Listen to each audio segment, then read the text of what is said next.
Bom, boa tarde a todos. Eu sou a Danda Papa, eu sou coach de transição de carreira, e eu tô aqui com o Paulo Palaferro, que o Paulo é meu namorado, né? Falando que ele já é namorado, é meu marido já temos 5 anos juntos.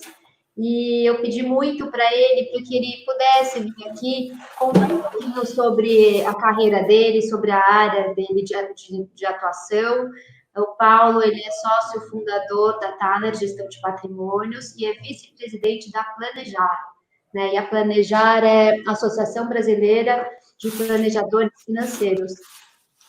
E Paulo, meu amor, né? Queria que você explicasse um pouquinho para a gente, um pouco da sua trajetória, né? Da tua carreira, primeiramente, começando pela tua parte acadêmica, né? Da tua trajetória acadêmica, que eu achei super bacana e interessante a gente compartilhar aqui com todo mundo.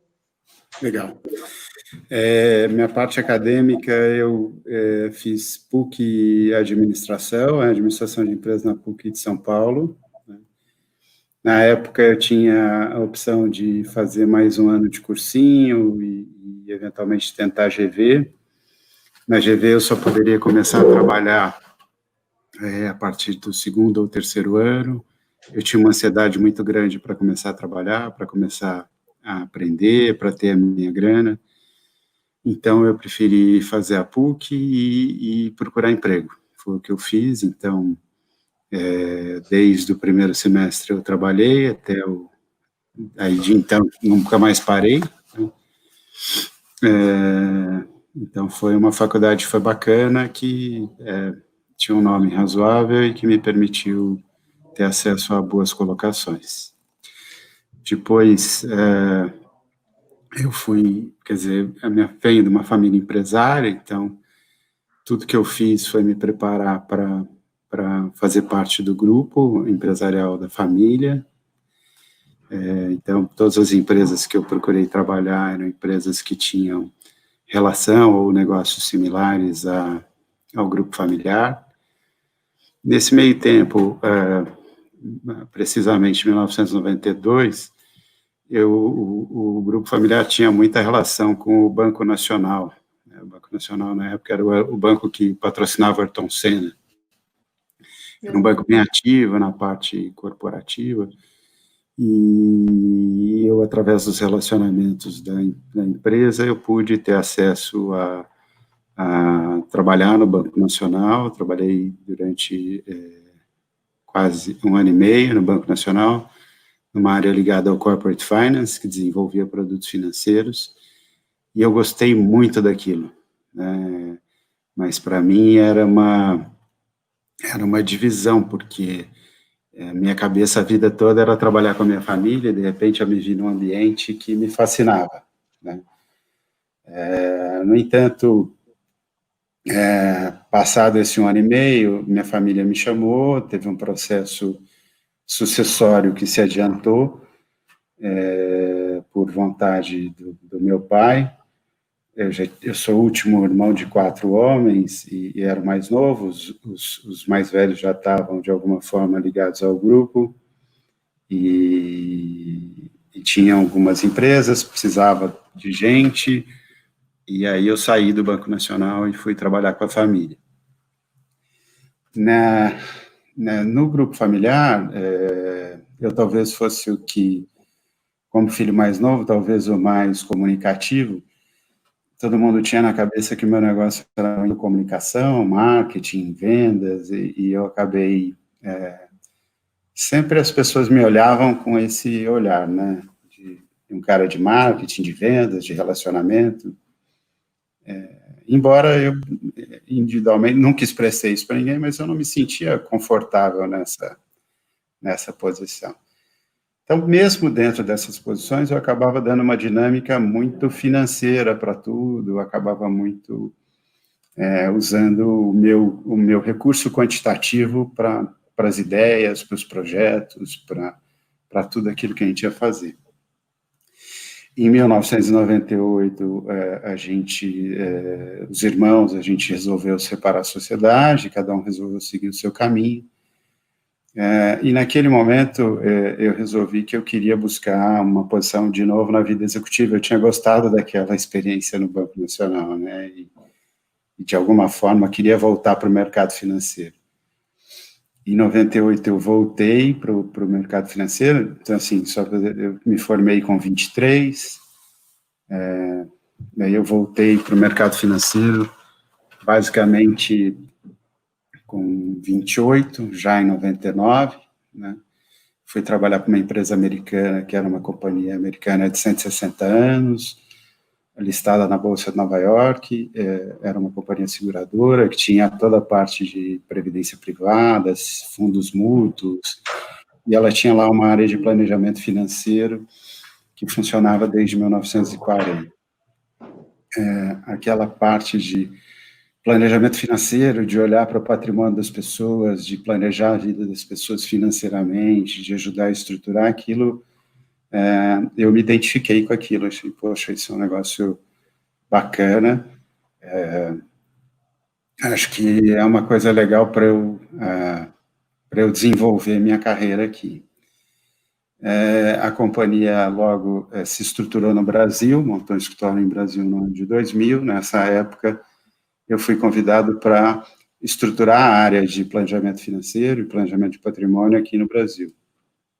E comecei a fazer esse processo, foi muito interessante, o processo deu certo, a gente avançou.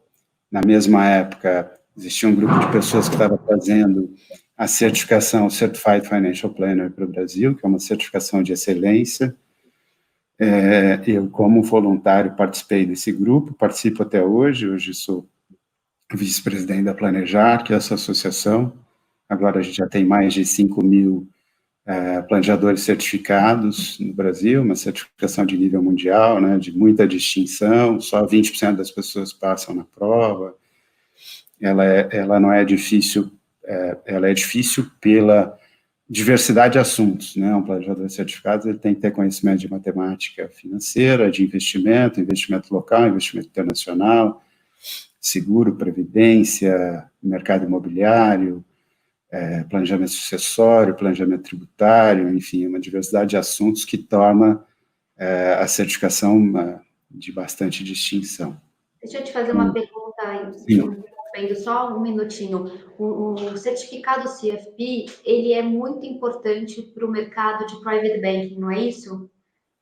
O certificado CFP hoje ele é uma exigência dos private bankings, né? Para você trabalhar e atender clientes num private banking hoje, ele é praticamente uma exigência. Exatamente. É uma exigência de autorregulação, né? Que fique claro, não é uma exigência da Comissão de Valores Imobiliários, é uma exigência da Ambima, que é a associação que regulamenta o nosso mercado, que é autorregulamentação. Certo, então é legal para ficar no radar desses adolescentes, que se um dia eles quiserem ingressar no mercado financeiro, em banco, em private banking, eles vão ter que passar pelo certificado CFP, obrigatoriamente. Sim, o CFP, para quem vai atender cliente, é uma certificação imprescindível. Né? Acho que ainda mais para aquele que, mesmo que vá trabalhar de forma independente, é uma marca importante, é uma qualificação que você mostra para o seu cliente que você está habilitado para ajudá-lo a tratar daqueles assuntos da vida financeira dele. Eu achei bacana isso. Então, só para não perder o histórico, então isso, acho que eu comecei a participar da vida da associação em 2001,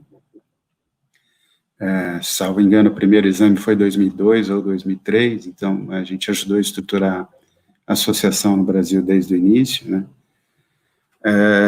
Nesse mesmo período, concomitante, quer dizer, quando a gente é jovem, a gente consegue fazer muitas coisas ao mesmo tempo, né? Então, o ritmo de trabalho numa multinacional americana era bem corrido, como head de área, ainda mais, tocando um projeto novo, os recursos limitados, então poucas pessoas tinham que fazer muitas coisas.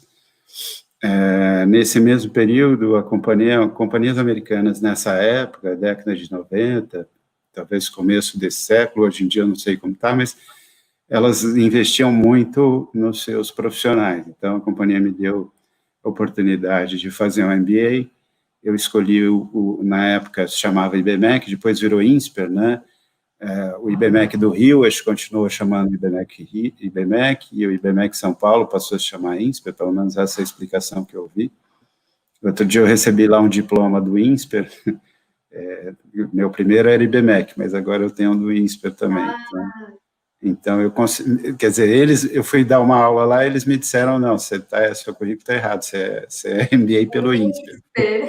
Então, você descobriu essa depois. Descobri essa depois. Eu sabia que o curso era diferente entre Rio e São Paulo, eu tinha um irmão morando no Rio na época, que fez o MBA no Rio, e a gente comparava as matérias, os livros, eles eram similares, mas eu acho que São Paulo era um pouco mais exigente, os livros eram em inglês, tinha prova toda a aula, tinha média 8, para você tirar o certificado você tinha que ter média 8 em tudo, então assim, para mim, o INSPER, o IBMEC, foi um divisor de águas na minha vida, ali, aos 29 anos já, eu recuperei minha vida acadêmica ali, porque a PUC me deu condição de estudar e trabalhar, foi basicamente isso que ela me deu, mas no INSPER é onde eu realmente corrigi minha formação acadêmica. Paguei um preço, né, porque é um curso que exige muito, eu me lembro que a minha sala, eram 3 salas de MBA, você tinha finanças corporativas, você tinha finanças de mercado, que foi o que eu fiz, né, de mercado financeiro, e você tinha controladoria.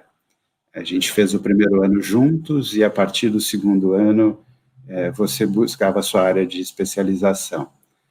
Então, eram 3 salas, salvo engano, das 3 salas, a minha começou com 50 alunos, eu acho que acabaram 20.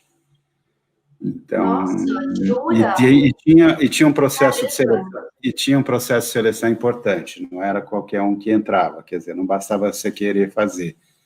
Eles faziam uma avaliação da sua carreira, dos seus achievements, da sua formação, do seu inglês. Tinha lá, eu fiz 6 meses de equalização em algumas matérias de estatística, matemática financeira avançada para começar o MBA. Então, nossa, conta para eles que você estudava pra caramba, que você tinha que se preparar para as aulas, que os livros. Então, o MBA, o INSPER é muito a pegada do ensino nos Estados Unidos, né? E o ensino de formação de pós-graduação ou de formação executiva nos Estados Unidos, quando você vai para uma aula, o professor parte do princípio que você já estudou a matéria. Então, você vai para a aula para perguntar aquilo que não está no livro, aquilo que você não entendeu da forma como está colocado no livro. Então, se você fizer uma pergunta e o professor entender que aquela resposta está no livro, ele simplesmente não responde a sua pergunta, ele continua a aula, ele provavelmente fala, isso está no livro, você não leu a matéria, continua a aula. Então, para o bom aproveitamento do aluno no MBA, padrão internacional, você tem que chegar para a aula com a matéria estudada, né?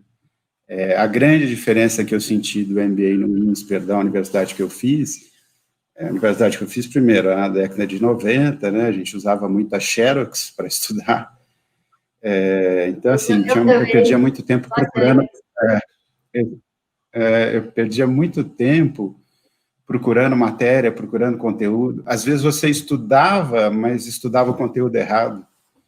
Então, e quando eu fui fazer o INSPER, já tinha computador, já tinha internet, né, foi 2002, 2002, então, assim, achava fascinante, porque 2 meses antes de começar o semestre, você recebia os livros, né, sempre a última edição do livro, portanto, sempre em inglês, você recebia os PowerPoints que os professores iam usar o semestre inteiro, então, você já tinha as aulas, como elas iam ser dadas, você sabia quando iam ser as suas provas, você, embora tivesse prova quase toda a aula, você sabia que matéria que você tinha que estudar para cada aula, então, assim, era muito produtivo, porque você não perdia tempo pensando ou perguntando ou com dúvida do que ia acontecer. Você sabia o que ia acontecer e qual a preparação que você tinha que ter para aquela aula, e você estava com o material sempre na mão e atualizado. Então, fora que tinha uma vez por semana, você tinha uma monitoria aos sábados, e a monitoria tirava as dúvidas que eventualmente você tinha durante a semana. Então, as pessoas falam, 2 dias por semana. Bom, para mim sempre foi 3, porque a monitoria era indispensável.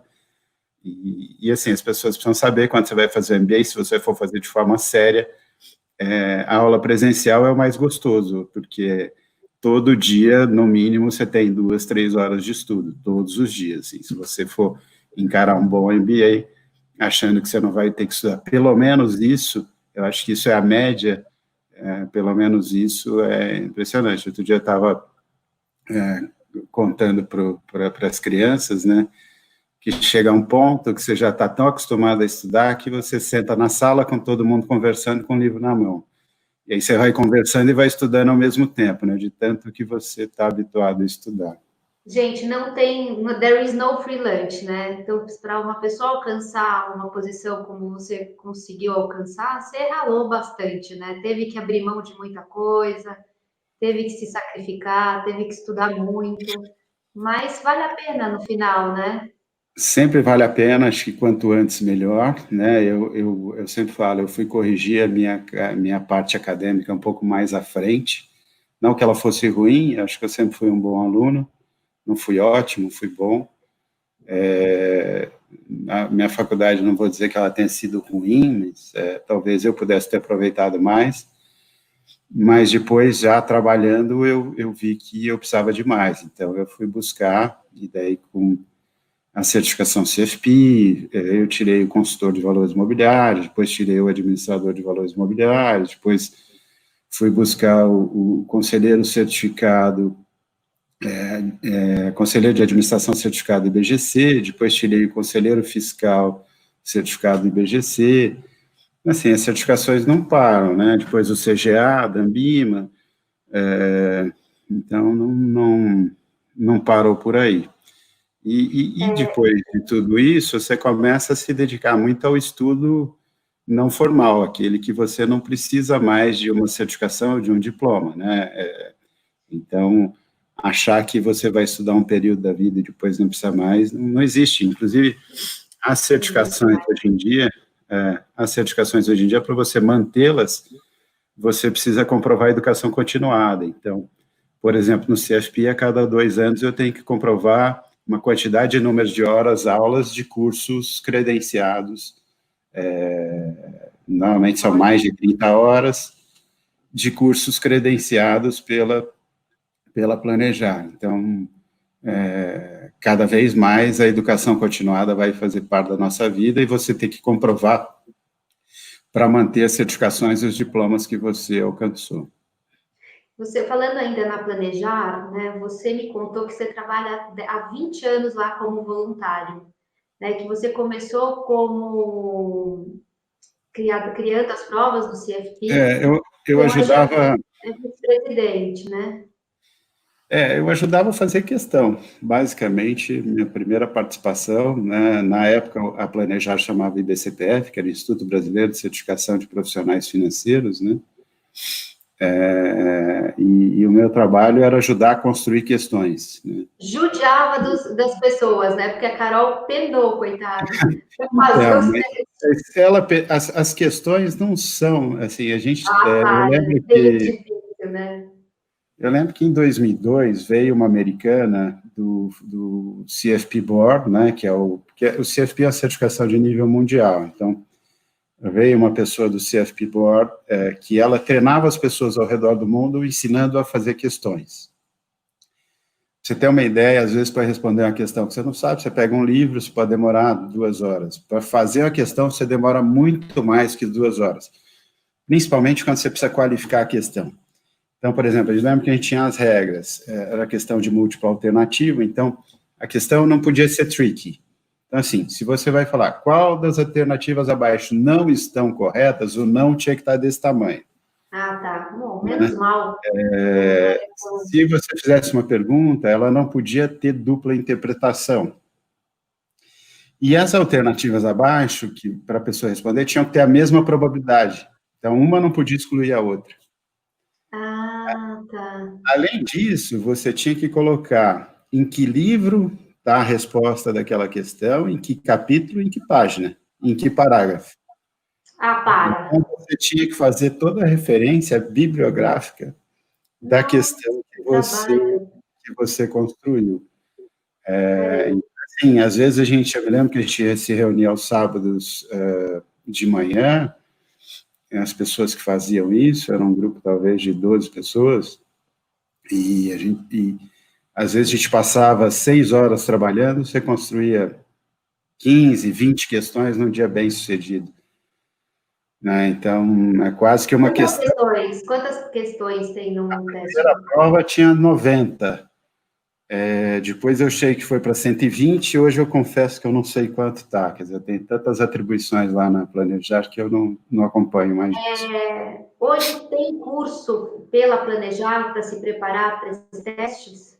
Então, a Planejar não tem um curso para preparação para o exame, até porque ela faz o exame, então seria um contrassenso. Ela tem um curso preparatório para o exame. Ela tem um material oficial de estudo, que são as apostilas, né? E ela tem curso sobre planejamento financeiro. Então, muitas vezes a pessoa tira a certificação e vai fazer o curso, muitas vezes a pessoa faz o curso para ver se quer tirar mesmo a certificação.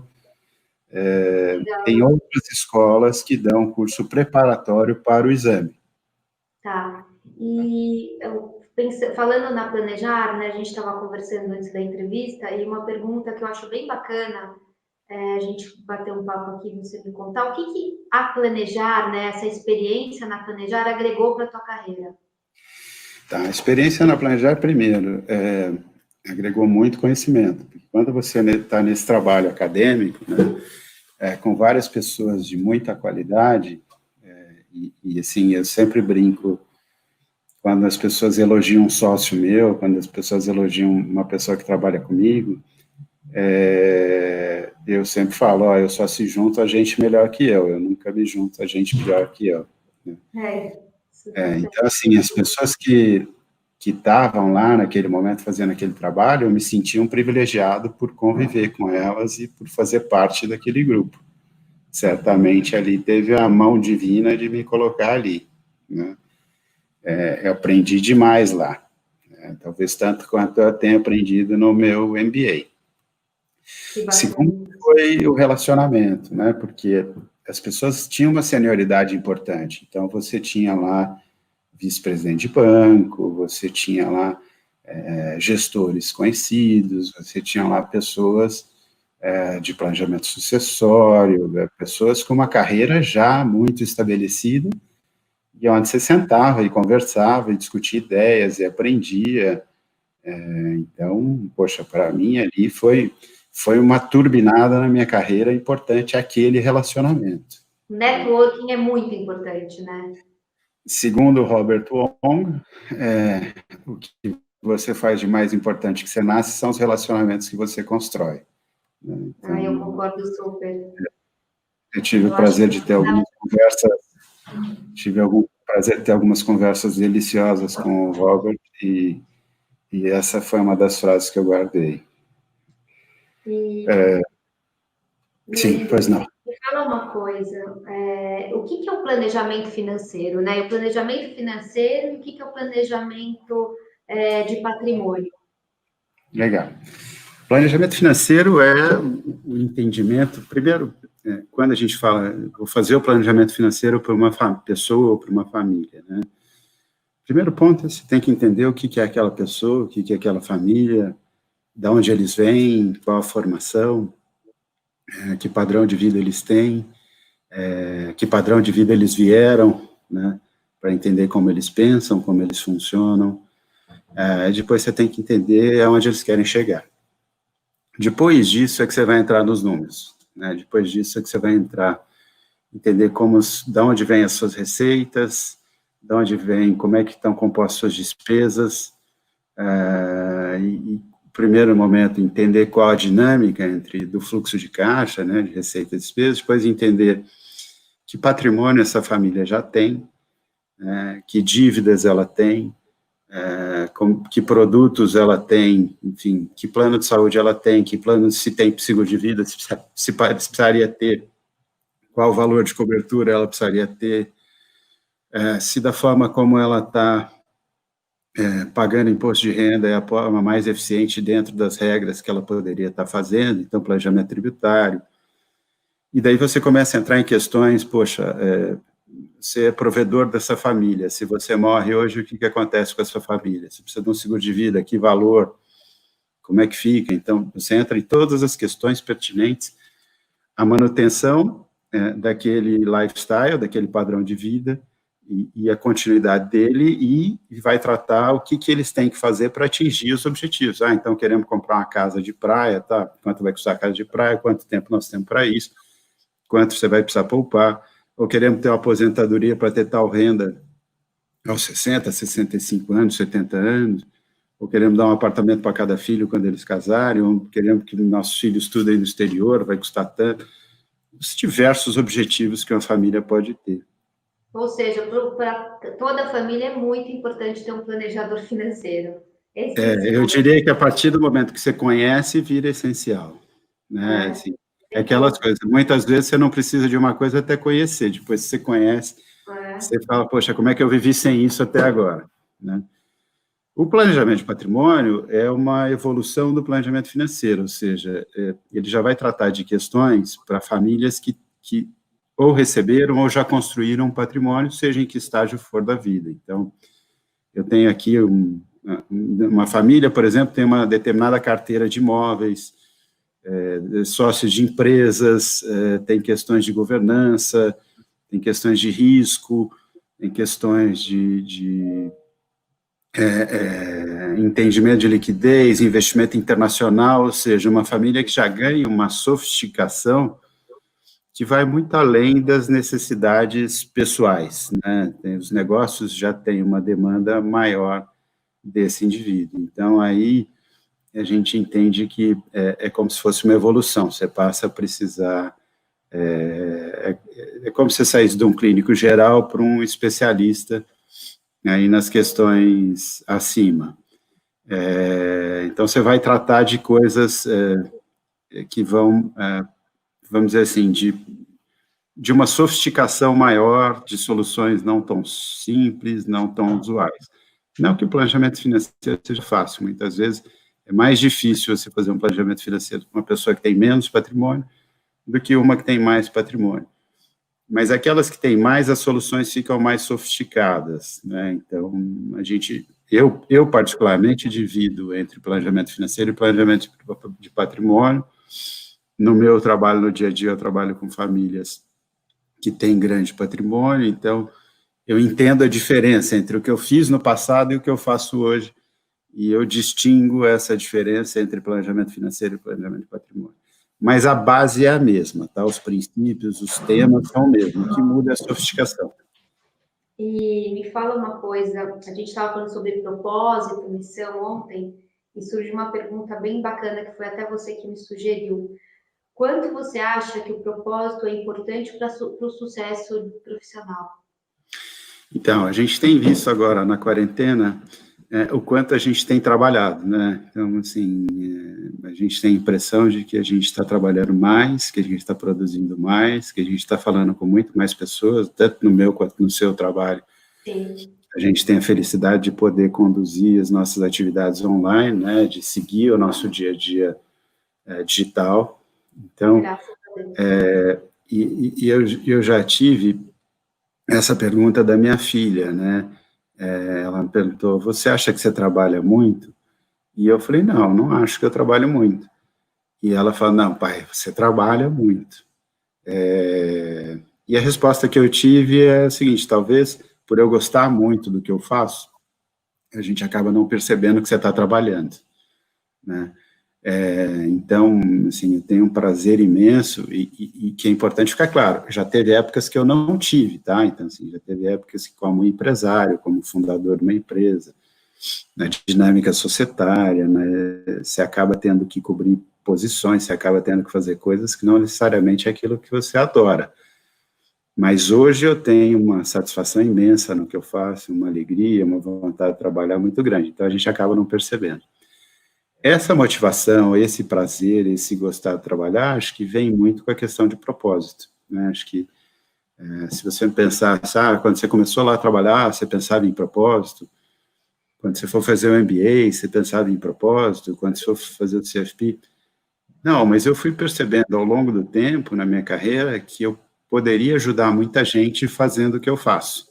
Ou seja, eu poderia colocar, para mim, né, na minha educação, da onde eu venho, a questão ética, a questão, essa questão é fundamental.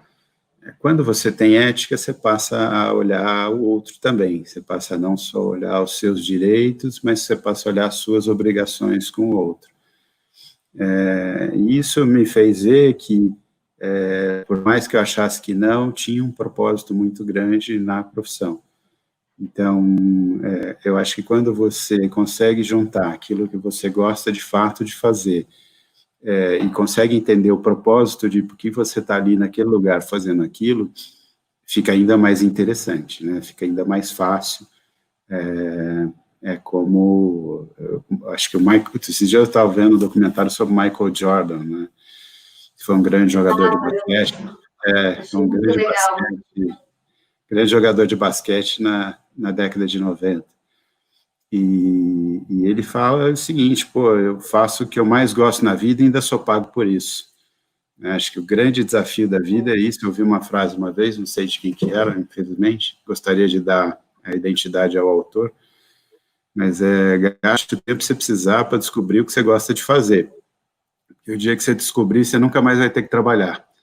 Né? Então, é o seguinte, a hora que você faz o que você gosta, você não sente que você está trabalhando. Então, junto com isso, quando você descobre o propósito, aí é como se você turbinasse essa função. Não, concordo 100% com você. E é legal também você ver o feedback das famílias quando você pega um trabalho e faz com tanto carinho, tanta devoção, organizando a vida dessas famílias, entendendo aonde que vai investir, como investir, trazendo um retorno financeiro para elas. É uma gratidão muito grande também que eles passam para você, né? Sem dúvida. Acho que uma das coisas que a gente tem que aprender também é ter satisfação com o próprio resultado, né? Você vai ter ao longo da vida aqueles que reconhecem, aqueles que são gratos, e você vai ter ao longo da vida aqueles que acham que você não fez mais que obrigação. Então, tudo, né? Eu me lembro no começo da minha carreira, chegava no fim do ano, pegava a mesa da sala, estava cheio de presentes, né? Talvez porque eu não fosse remunerado corretamente, então as pessoas sentiam a necessidade de me presentear no fim do ano. Hoje, isso eu não falo isso eu falo isso com felicidade.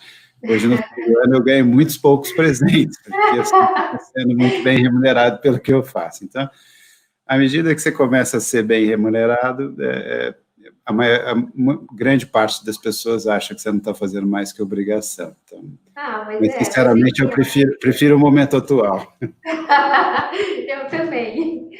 A gente sempre fala, um assunto que a gente gosta muito de falar, é sobre inovação e tecnologia, né? O impacto que a inovação e a tecnologia vai ter, já está tendo nas carreiras, né? E como é que ela vai ser daqui 5 anos, 10 anos em cada área? E como é que você vê dentro da tua área, da tua carreira, o impacto da inteligência artificial? Então, eu vejo a questão de tecnologia, ela vem impactando desde a nossa faculdade, né? A gente estava conversando ontem, na faculdade a gente não tinha computador, você tinha que tirar xerox, e depois todo mundo já tinha um laptop, todo mundo tinha internet, a informação vem muito mais rápido. Acho que é basicamente a diferença entre a minha formação, a minha graduação e a minha pós-graduação, né? Então, a tecnologia vem impactando as nossas vidas há muito mais tempo que a gente se dá conta, né? E nosso trabalho vem evoluindo com ela. Então, as pessoas falam, a revolução tecnológica já aconteceu, está acontecendo, isso aqui que nós estamos fazendo já é parte dela. E, assim, aqueles profissionais que vão ficar vivos são aqueles que estão se adaptando rapidamente a essas mudanças, né? Tem empregos que vão sumir, tem empregos que vão aparecer. Todo o processo de evolução, assim como foi na Revolução Industrial, tem dor, né? Então, tem sangue. Então, na Revolução Industrial, imagina o cara que fazia ferradura, no dia seguinte tinha uma máquina que fazia o trabalho dele do mês inteiro em 2 horas, né? Aquele cara perdeu a função, né? Com o advento, acho que seguinte, aí talvez a gente esteja falando para 2030, quando a inteligência artificial for acessível para todo mundo e para as empresas, né, de forma segura, porque a grande questão da inteligência artificial é a questão de segurança, eu acho que aí mais do que nunca a qualificação do profissional, a especialização do profissional e a capacidade do profissional de entender as necessidades do outro vão ser ainda maiores, né? Então, por exemplo, em finanças, o que a gente fala de finanças comportamentais, que até 5, 10 anos atrás mal se falava disso, se torna cada vez mais importante, né? Você entender o lado do comportamento, de como o investidor, como o seu cliente pensa. Por quê? Porque o resto, aquilo que é rotina, aquilo que é cálculo, aquilo que é quantitativo, aquilo que é operação que pode ser automatizada, ela vai ser automatizada, se ela ainda não foi, né?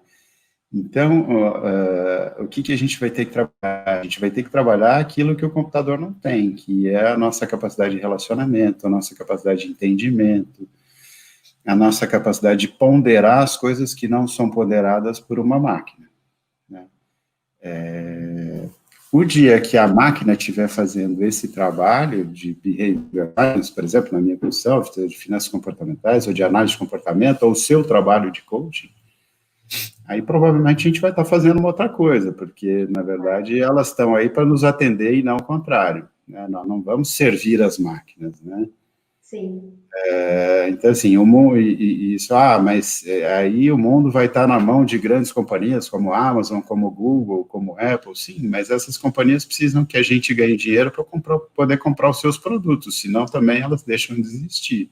E ontem você comentou, que eu estava falando sobre os algoritmos, né? Como é que vai ser no mercado financeiro? Você falou, Dana, mas vão ter que ter profissionais que vão precisar operar tudo isso, né? Então, não é que vai fazer... Vai ter que saber lidar com isso, não tem que ter gente que... Não adianta só, eu acho que vai ter que ter os dois, né? O algoritmo nada mais é do que uma matriz de cálculo que foi feita por alguém. Então, alguém desenhou aquela matriz de cálculo, né? Então, o trabalho de programação, o trabalho de matemática, de construir essas equações, de construir essas soluções, vai ser cada vez mais demandado. Então, assim, eu acho que, da mesma forma, as profissões vão evoluindo, né? Eu, por exemplo, acho fascinante. Quando eu comecei a trabalhar, já em 99, já tinham coisas incríveis no meu computador. Mas eu, para fazer uma análise para um cliente de planejamento de patrimônio, eu talvez demorasse uma semana, né? Hoje isso acontece talvez em menos de uma hora. O tempo que a gente gasta é discutindo as soluções, é discutindo a solução e a entrega final para o cliente, se aquilo se adequa ou não. Mas o trabalho braçal de produzir uma análise, ele hoje é muito pequeno, né? Imputar as informações da forma correta só. E, Lindo, me fala uma coisa, o que você pode, como última pergunta, né? O que você pode dar de conselho para esses adolescentes que estão querendo ingressar nesse mercado de trabalho? Então, primeiro, de novo, entender se é o mercado que você gostaria de estar, se é o mercado financeiro. O mercado financeiro tem várias áreas, né? Existe a área de planejamento e gestão de patrimônio, que é o que nós estamos falando aqui. Existe a área de gestão de investimentos, existe a área de corporate finance, existe a área de controladoria, quer dizer, mercado financeiro, caracterizar o mercado financeiro como um segmento seria errado. Você tem que caracterizar o mercado financeiro como um universo de coisas dentro de um mercado. Então, primeiro, acho que é importante entender quais são as possibilidades dele dentro do mercado financeiro e o que ele quer fazer. Ele quer passar o dia operando, ele quer lidar com o cliente, né, ou ele quer ser um gestor de uma empresa, que função ele quer ter dentro das possibilidades dentro desse mercado. Entendido isso, é aí procurar quais são as melhores qualificações e as melhores possibilidades dentro disso. Na minha época não tinha, hoje existe as mentorias, né, os mentores, o LinkedIn mesmo oferece um serviço de mentoria, a própria associação oferece um serviço de mentoria para os profissionais que são recém-certificados, que querem mudar sua carreira, que querem mudar sua prática. Então, eu acho as mentorias muito válidas. Nos Estados Unidos, todo mundo que entra numa faculdade tem um mentor, né? No Brasil, isso ainda não está acontecendo, né, de forma genérica, mas acho que as mentorias são ótimas. Então, primeiro ponto, eu acho o seguinte, se você se interessa por algum mercado, procure uma pessoa que trabalha naquele mercado e procure entender como ele funciona. Né? Procure entender... eu ouço muito dos filhos, das crianças, né? Mas qual a área que dá mais dinheiro? A área que dá mais dinheiro é isso, né? Agora, você quer saber o que você tem que entregar na contraparte para saber se você vai gostar de vender seu tempo, né? Porque, às vezes, por mais que você ganhe, ficou caro a história, né? Então, tudo tem uma contrapartida. Né? E não é para eles, adolescente, criança, eles querem pensar no retorno financeiro, e o que a gente fala é exatamente o contrário. Faz o que você quer, né? Você gosta, que o dinheiro é consequência. Então, e às vezes a gente também não pode exigir deles uma maturidade que eles não têm. Então, por isso que esse trabalho de mentoria, né, de coaching, de mentoria, é super importante. Acho que para eles ajudar eles a encontrar. Eu acho que é uma fase muito difícil, né, essa de escolher a carreira, de escolher a profissão, de escolher por onde começar. É muito difícil, e eu acho que, assim, acontece numa fase que a gente não tem maturidade para isso, né, você vê, eu fui identificar que o que eu queria mesmo era o mercado financeiro aos 28 anos, foi muito tarde, né, paguei um preço por isso, então, descobrir mais cedo não é trivial. Não, por isso que eu acho que um dos motivos que eu escolhi começar a atender os adolescentes foi por conta disso, porque eu, com 17 anos, eu também não tinha essa maturidade para escolher. E na minha época, acho que só tinha colmeia, não era nenhuma coisa assim super bacana, mega, assim, divulgada, difundida. Então, assim, eu fui osso para mim descobrir também, que um caminho vocacional. Bom... Agora a gente está vivendo isso com os filhos, né, essa orientação com os filhos, então, acho que do nosso lado como pais também é bem complexo. Com certeza. O coaching tá vindo para dar uma luz para eles, eu acho que eles chegam muito confusos, com um peso nas costas, tem uns que falam que até nem dormem direito, coitados, não é fácil para eles essa fase. O coaching, ele deixa a pessoa aos pouquinhos ir se acalmando e vendo que existe uma luz no final do túnel. Isso mesmo. Bom, muito obrigada pela oportunidade de você estar aqui com a gente. Imagina. Tomando todo o seu tempo, mas para ajudar, tenho certeza que vai ser muito rico todo esse material para todos esses jovens que querem ingressar no mercado financeiro, enfim. E eu estou à disposição aí para os seus clientes que quiserem bater um papo sobre o mercado financeiro, aqueles que estiverem pensando nisso como alternativa de carreira. Se quiserem bater um papo, eu estou à disposição aí. Tá bom, muito obrigada, viu? Obrigado. Gratidão. Beijo. Tchau. Beijo.